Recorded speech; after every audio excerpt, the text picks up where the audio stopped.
친구들 이제 전도사님 보세요. 자, 여기 사진이 하나 있어요, 우리 친구들.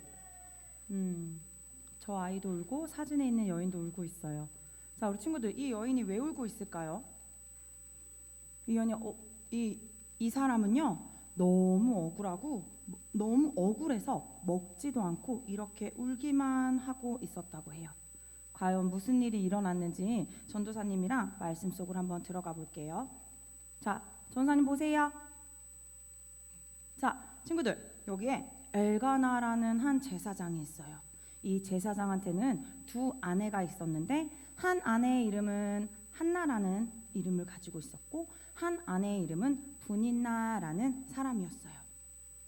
근데 한나라는 사람한테는 안타깝게도 자녀가 없었고 우리 친구들 분인나 사진 보니까 옆에 누가 있어요? 아래? 자녀들이 있었어요. 친구들 이때 당시에는요 자녀가 없다는 것은 하나님께서 벌을 주신다고 생각하는 아주 무서운 형벌 같은 거였어요. 그래서 한나는 자신이 자녀가 없다는 거에 마음이 너무나도 힘들었대요. 그리고 많이 속상했다고 해요. 하지만 그래도 한나가 그나마 살아갈 수 있었던 건 뭐였냐면 바로 우리 친구들 하트 보여요? 하트? 하트 보여요? PPT 하트 보여요? 박주아 하트 보여요? 자, 이 엘가나 제사장이 누구를 더 사랑했던 것 같아요? 분인나예요? 한나예요? 한나. 한나는 비록 자녀가 없어서 마음이 속상했지만 이 엘가나 제사장이 분인나보다는 한나를 더 사랑했던 마음을 알고 있었기에 그나마 많이 속상해도 조금 힘들어도 이 생활을 유지할 수 있었던 것 같아요. 그리고 분인나는 그 사실을 알았어요. 엘가나 제사장이 자기보다는 한나를 더 사랑하는 것을 알았기 때문에 자, 화가 났을까요? 안 났을까요? 질투가 났을까요? 안 났을까요? 우리 친구들 화가 났어요. 그래서 분인나가 어떻게 했냐면 한나한테 가서 어머 아기도 못 낳는 한나 아니야? 야, 넌 아기도 못 낳으면서 너가 아무리 엘가나한테 사랑을 받아도 어쩌겠어. 아기도 못 갖잖아. 결국 엘가나는 나를 더 사랑하게 될 거야 라고 약 올리면서 갔어요. 그 말을 듣는 한나의 마음은 우리 친구들 어땠을 것 같아요? 맞아요. 많이 슬펐을 거예요. 한나는 너무너무 슬펐어요. 한나는 너무 슬프고 밥을 못 먹을 만큼 마음이 아파서 울면서 매번 하나님 앞에 기도드렸어요. 하나님, 제 기도 듣고 계시죠? 저에게도 아기를 좀 허락해 주세요. 저에게 아기를 주시면 하나님께서 기뻐하시는 사람으로 키우겠습니다. 제 기도를 들어주세요. 하나님께서는 한나의 속상한 마음을 다 아시고 그 기도를 들어주셨어요. 하나님께서는 한나에게 새 생명을 주셨고 그 아기의 이름은 무엇일까요? 누구예요? 누구예요? 와, 저기 혹시 누구예요? 와, 죄송한데 윤서를 위해 박수 3번 한 번만 쳐주세요. 와, 경윤서, 와, 맞아요. 사무엘이었어요. 자, 친구들, 우리 친구들 혹시 이런 적 있어요? 아기를 이런 게 아니라 어떤 말이냐면 내가 할 수 없는 것이 있는데 그것을 못한다고 해서 친구들이 와서 이렇게 놀린 적 있나요? 응? 전도사님이 이 설교를 준비하면서 어떤 생각이 들었냐면 우리 집 아이 셋 중에 한 명이 떠올랐어요. 이름은 말하지 않을게요. 자꾸 전도사님이 우리 집 애들 얘기하니까 좀 별로 안 좋아하는 것 같아요. 근데 한 명이 있는데 어느 이 한 명이 전도사님한테 와서 이러는 거예요. 엄마, 친구들이 어린이집에서 나한테 꼬맹이라고 그래. 내가 제일 작대 라고 얘기했다는 거예요. 그래서 전도사님이 그래? 왜 꼬맹이라고 하지? 우리 땡땡이보다 더 작은 친구들도 있을 텐데 그 말을 들을 때 어땠어? 라고 물어보니까 그 땡땡이가 괜찮아 하다가 나중에는 근데 엄마 조금은 속상해 라고 이야기하는 거예요. 그래서 그 얘기를 듣고 전사님도 좀 속상했어요. 하지만 전사님은 그 땡땡이한테 괜찮아, 엄마도 어렸을 때 엄청 작았고 맨날 반에서 1번으로 앉아있는데 지금 봐봐, 엄마 커 안 커? 좋아, 엄마 커 안 커? 관심이 없어요. 네, 엄청 저도 작았거든요. 항상 1번이었고 친구들이 저도 꼬맹이라고 많이 놀렸는데 중학교 3학년 때 한 15cm가 한꺼번에 컸어요. 그래서 엄청 큰 사람이 됐다고 위로를 해 주었었어요. 친구들, 아마 한나가 하나님 저 너무 속상해요. 저도 아이를 갖고 싶은데 가질 수 없어서 너무 속상해요 라고 울면서 기도할 때 하나님은 한나의 기도를 어떻게 들으셨을까요?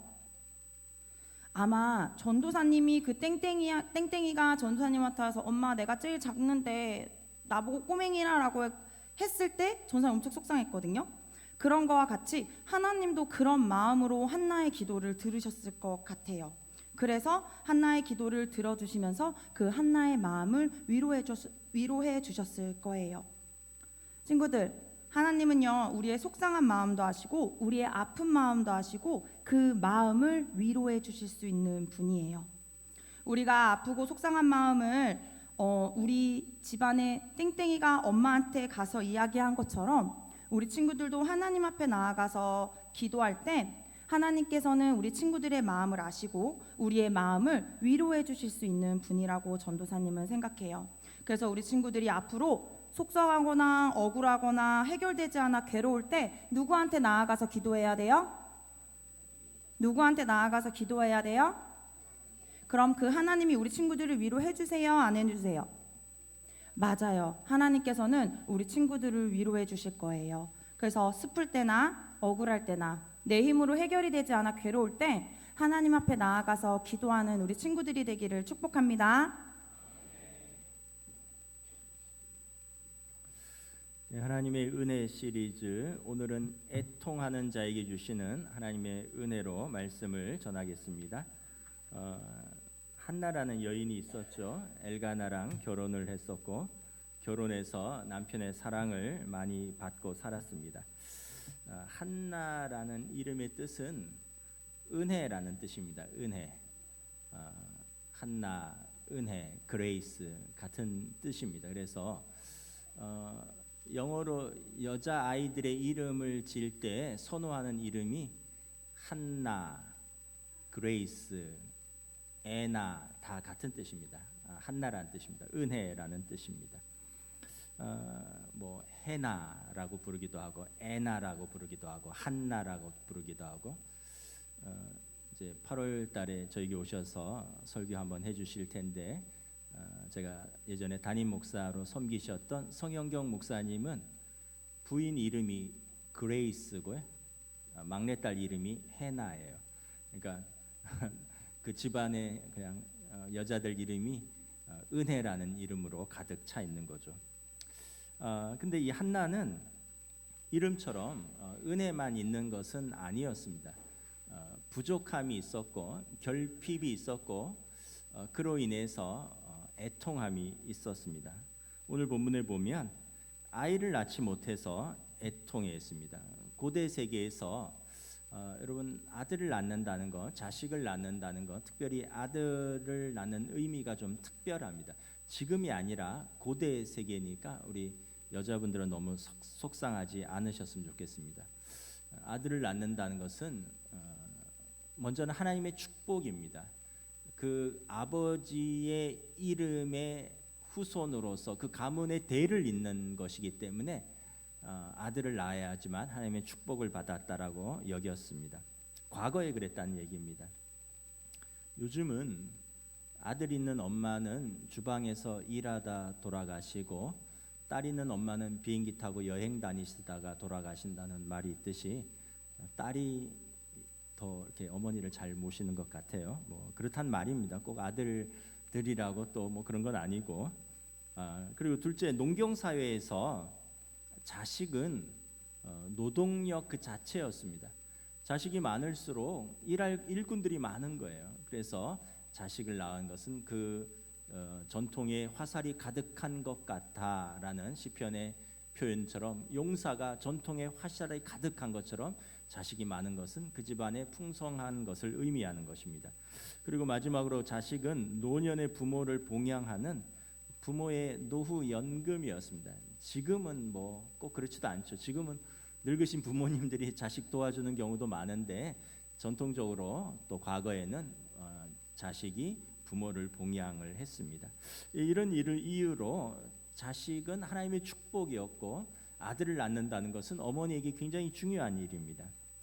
그런데 아들을 낳지 못하니까 제사장 엘가나가 제사장임에도 불구하고 그 당시 풍습에 따라서 아들을 낳기 위해서 둘째 부인을 얻습니다. 이름이 브닌나입니다.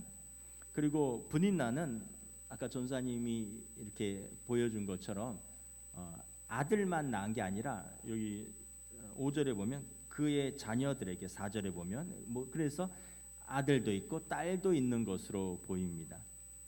설상가상으로 오늘 본문 7절에 보면 이 브닌나가 자주 한나를 격분시켰습니다. 형님 뭐니 해도 자식이 있어야 돼.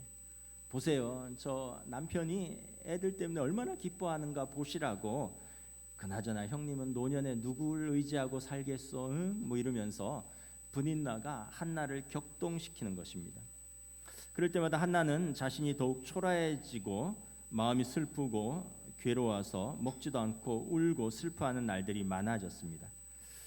사실 한나의 남편 엘가나는 두 번째 부인을 얻기는 했지만 한나를 매우 사랑했습니다. 오늘 본문 8절에 보면 이렇게 한나를 위로합니다. 그의 남편 엘가나가 그에게 이르되 한나여 어찌하여 울며 어찌하여 먹지 아니하며 어찌하여 그대의 마음이 슬프냐 내가 그대에게 10 아들보다 낫지 아니하냐 하니라. 옛날 분인데 굉장히 오래된 분인데 3,000년 이상 된 분인데 굉장히 3,000년 이상은 안 됐군요. 2,500년쯤 된 분인데 굉장히 표현이 3,000년 이상 됐군요. 왕정 시대 전이니까 사사 시대니까 굉장히 표현이 세련되죠. 아들이 없으면 어떠냐? 내가 10 아들보다 낫지 않냐? 내가 당신에게 아들보다 더 잘해주겠다. 위로를 받으라라는 거죠. 참 대단한 남편이죠.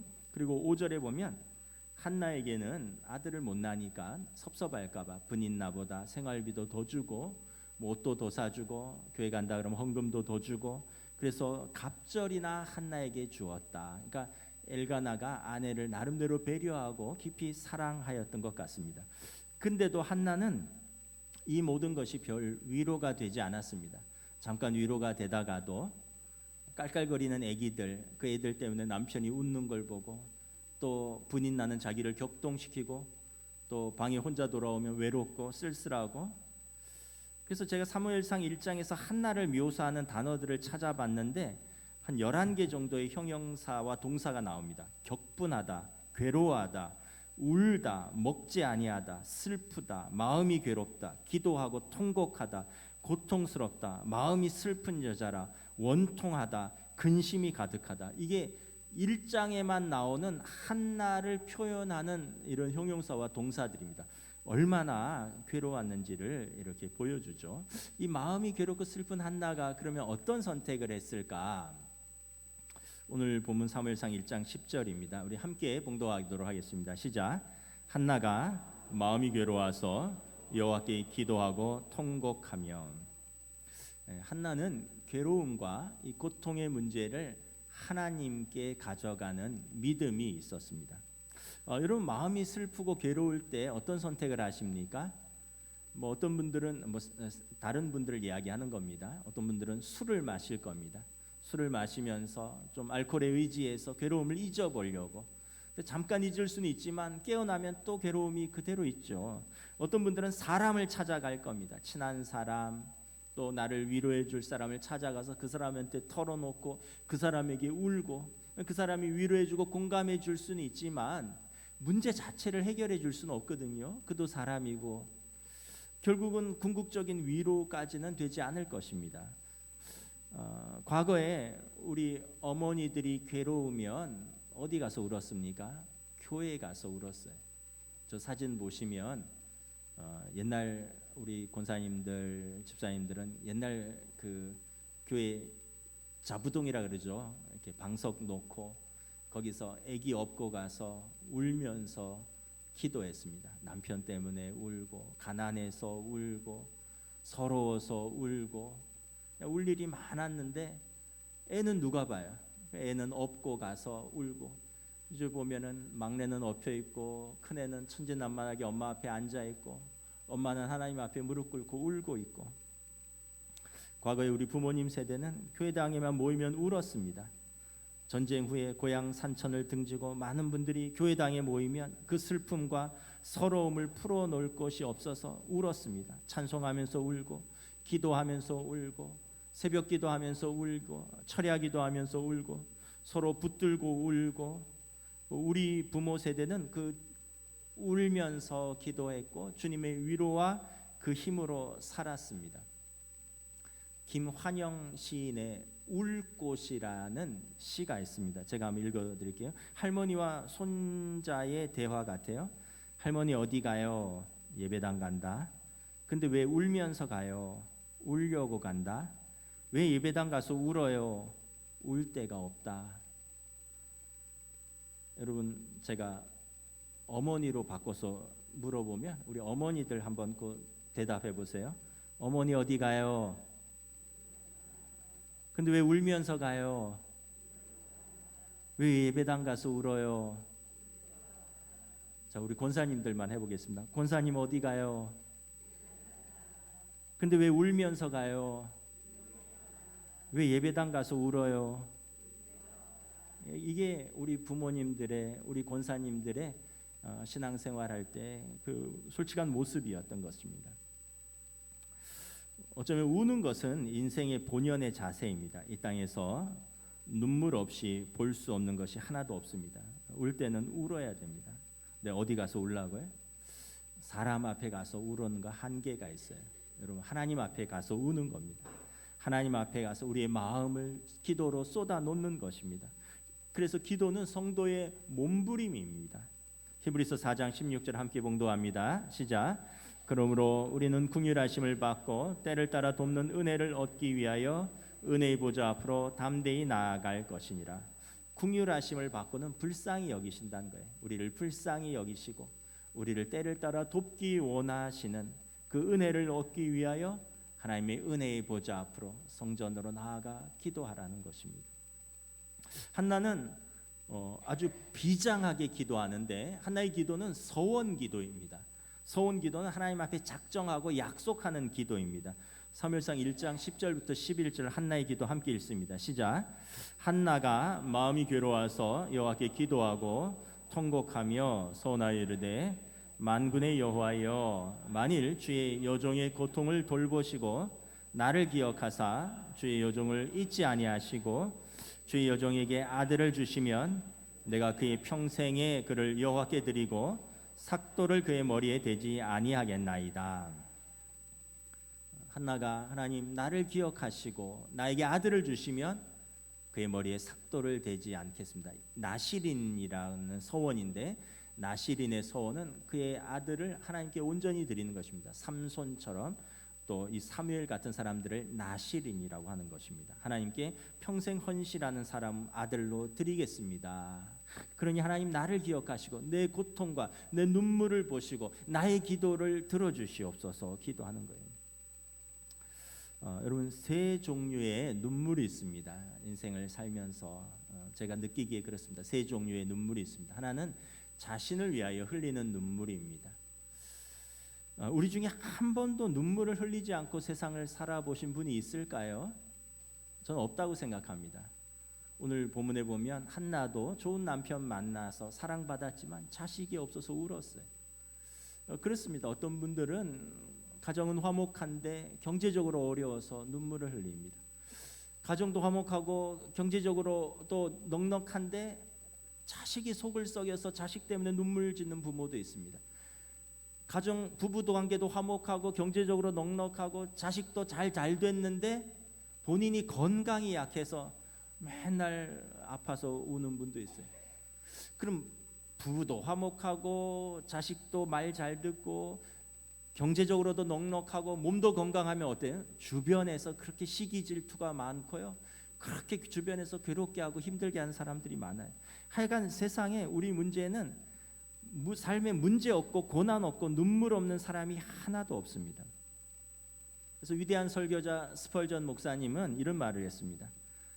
하나님은 눈물을 흘리지 않는 자녀를 두신 적이 없다.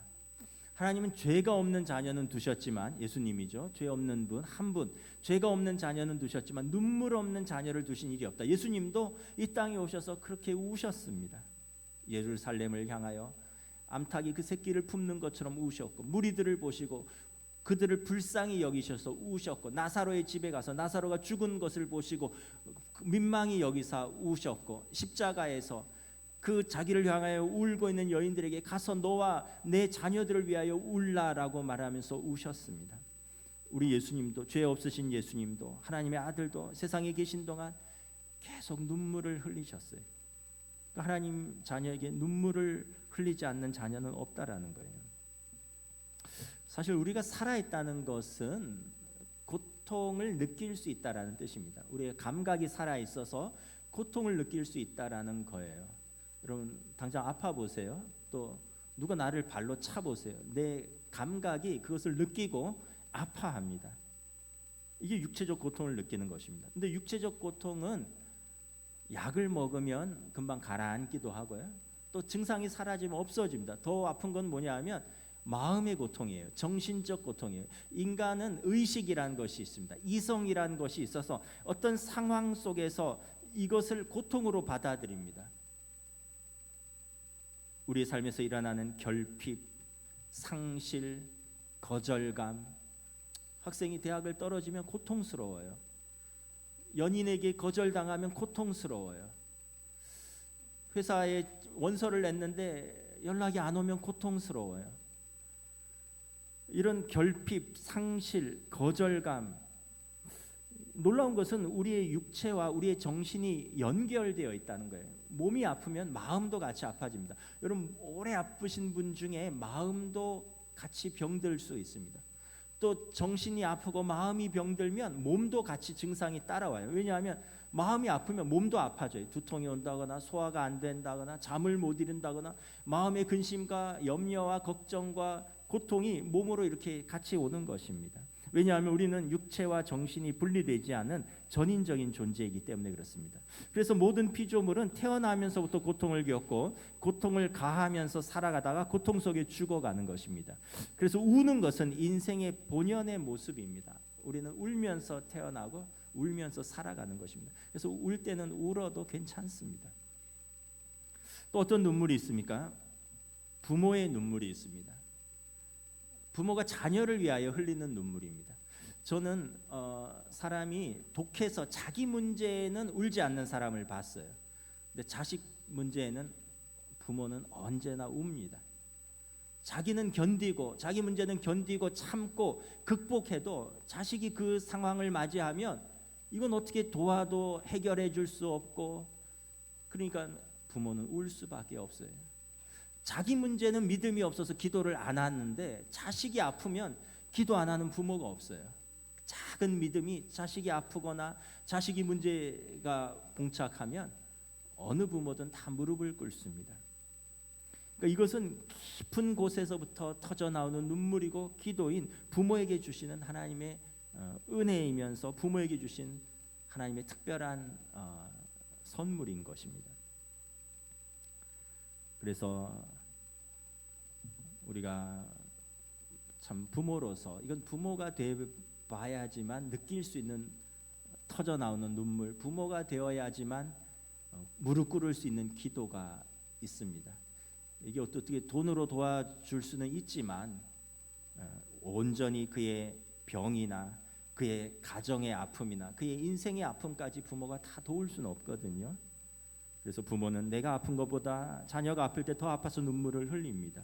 왜냐하면 자식은 부모의 생명이고 이 눈물은 오직 부모만 흘릴 수 있는 귀한 눈물인 것입니다.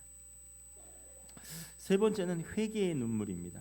이 눈물은 아까 자신을 위해서는 울 수 있지만 부모가 돼보지 않으면 흘릴 수 없는 눈물이 있듯이 하나님을 만나지 못하면 흘릴 수 없는 눈물입니다.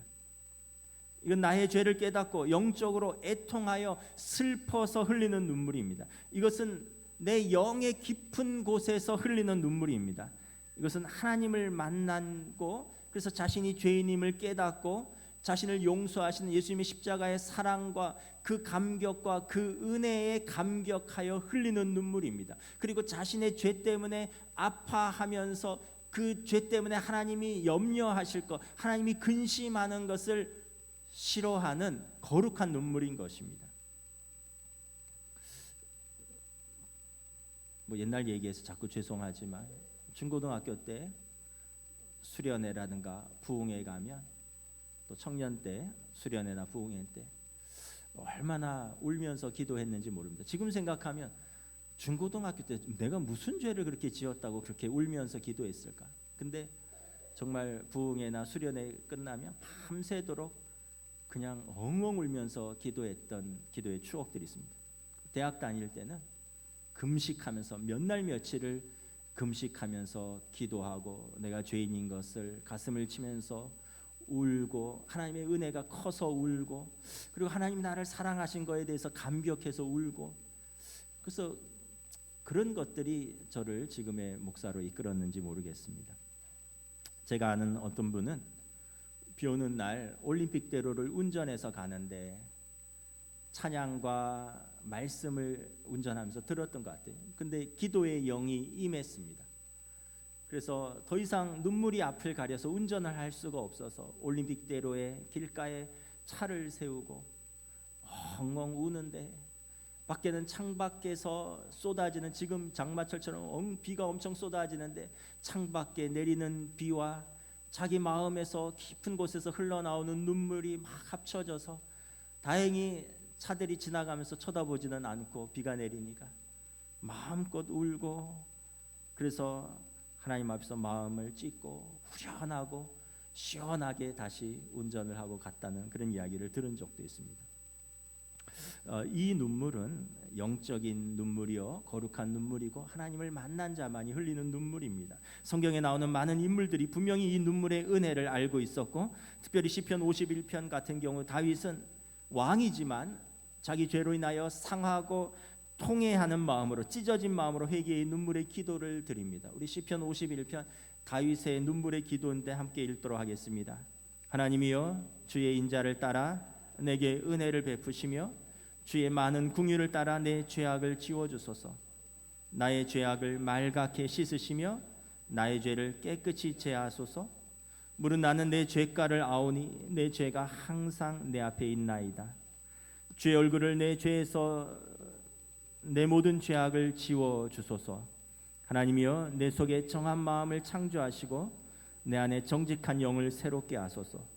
나를 주 앞에서 쫓아내지 마시며 주의 성령을 내게서 거두지 마소서. 주의 구원의 즐거움을 내게 회복시켜 주시고 자원하는 심령을 주사 나를 붙드소서. 다윗 왕은 죄를 짓고 나서 하나님이 나를 쫓아내시는 것 같은 두려움을 느꼈습니다. 그래서 하나님, 내게서 얼굴을 돌리지 마시고 하나님, 나를 쫓아내지 마시옵소서. 하나님께서 나를 붙드셔야지만 내가 이 구원의 즐거움 가운데 살아갈 수 있고 내가 왕으로서 내게 주신 사명을 감당할 수 있으니, 하나님, 내게 이 구원의 기쁨과 자원하는 심령을 회복할 수 있도록 죄로부터 나를 말갛게 씻어 주시옵소서. 눈물 흘리며 기도하는 것입니다. 여러분, 이 세 가지 눈물을 다 흘려 보셨나요? 그러면 우리가 점점 더 이제 하나님 앞에서 이렇게 깊어지고 성숙된 사람으로 빚어져 가는 것입니다. 뭐 부모가 안 되었으면 부모로서 흘리는 눈물은 아직 흘릴 수가 없죠.